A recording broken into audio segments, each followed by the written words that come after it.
দেবা গোরাকে খুঁজে পেয়ে পিয়ারকে কোথায় আছে সেই কথা জিজ্ঞেস করলে পিয়ারকে সেই কথা বলে দিলে তারা সেখান থেকে চলে যায়। ওদিকে ঝিলিক আর আখি পিয়ারকের কাছে আসলে পিয়ারকে বলে ওই দিকটা হলো ডেড জোন, তোরা যদি তোদের বাবা মাকে বাঁচাতে পারিস তাহলে বাঁচা, নাহলে 4 জনের একসাথে মৃত্যু হবে।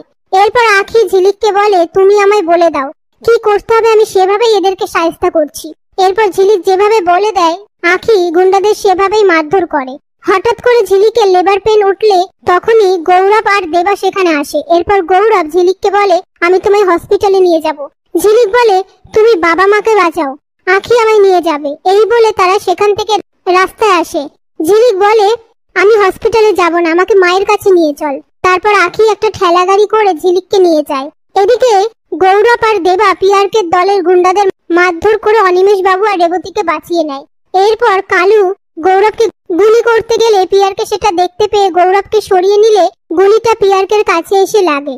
ওদিকে আখি ঝিলিককে নিয়ে বস্তিতে আসলে পুষ্পা বস্তিতেই ঝিলিকের ডেলিভারির ব্যবস্থা করে।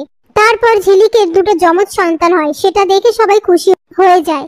এরপর গৌরব ঝিলিকের কাছে গিয়ে বলে আমি যা চেয়েছি তার দ্বিগুণ তুমি আমায় দিয়েছো, আমি খুব খুশি। এই বলে ঝিলিকের কপালে কিস করলে ঝিলিক কোনো সাড়া শব্দ দেয় না।